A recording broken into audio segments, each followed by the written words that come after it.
At the beginning of a new book, I look for their background knowledge about the topic they're going to read about. For a couple of weeks, we read a book about old-growth forests.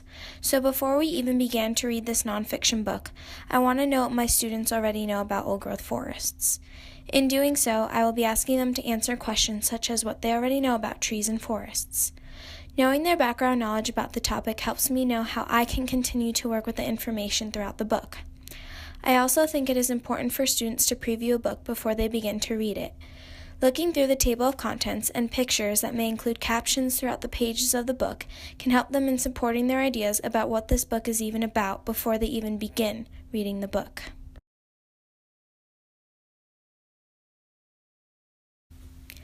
As they're reading, I ask them how the author organized the argument in this book, as it pushes them to think how this helps them make meaning of the information they are reading.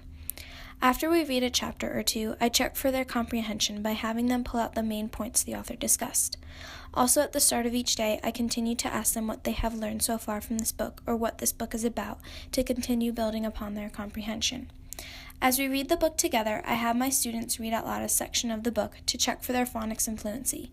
I check to see which words or patterns of words they continue to stumble on in order to give them some extra support, as well as how fluent they read and what strategies I can use to make them more accurate readers. Is the argument in this book organized? Well, what is our argument to begin with in this book? What is the author arguing? That people are cutting down those trees. Mm-hmm. And they cut down the trees because they have valuable wood. The argument. What's bad about cutting down trees, Alex? That all the animals' homes and habitats would be destroyed, and those animals could happen. Is it healthy for our planet to continue cutting down trees? No. So we want to think, how is the book organized, and how does that help us understand the meaning of the information in this text? Page 10, chapter 2. Well, before we even get started, what did we already learn yesterday about old-growth forests? Old-growth was one of our vocabulary words, wasn't it? What did we learn? What's an old-growth forest? It's when trees grow thousands of years in one spot and not getting cut down. So they're considered a what? An old forest. Yeah, what else did we learn? What else did we learn? Emmy?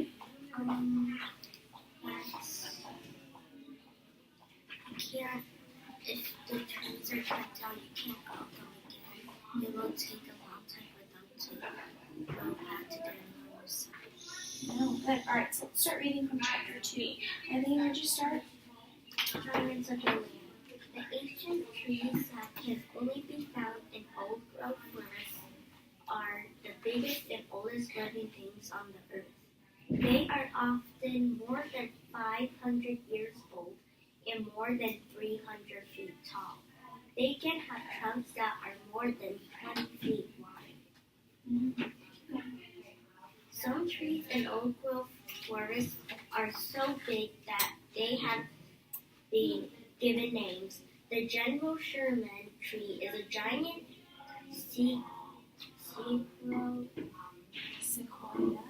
sequoia tree that is 2,200 years old. This tree is thought to be the biggest tree in the world, and every year it grows even bigger. Wow. If old-growth forests are cut down, trees like General Sherman will be gone forever. It is because they are so big that the timber industry wants to cut these trees down. Their wood is worth a lot of money because it can be used to make furniture. But no amount of money is enough to make up for the loss of these amazing trees. And no piece of furniture is as beautiful as a giant tree growing in a healthy old-growth forest. After we have finished reading the book, I continue to check for their comprehension by asking them what is an old-growth forest and why should we protect them, having them pull textual evidence from the book. I also ask them more inferential questions, such as what the author is trying to do with this book and why she has written this book as an argument.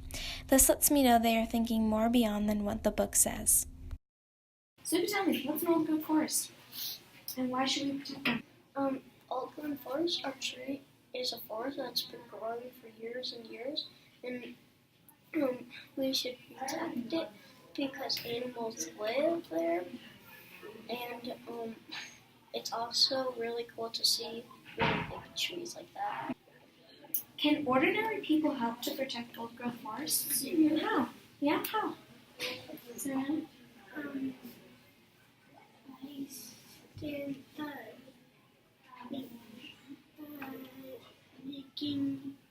getting a bunch of people and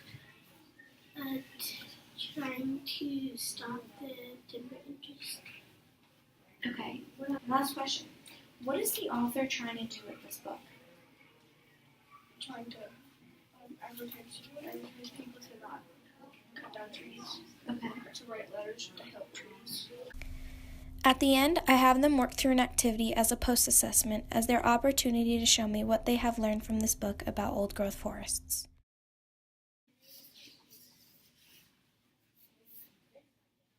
Could you share with us? What do you know about old growth forests? That the roots can be over 2,000 years old. The tree can be over 2,000 years old. And that's all it was. Anything else you'd like to share? Timber industry cuts down trees. Nice using that vocabulary. Sariana, what are things that you know about old growth forests? They live to 1,000 years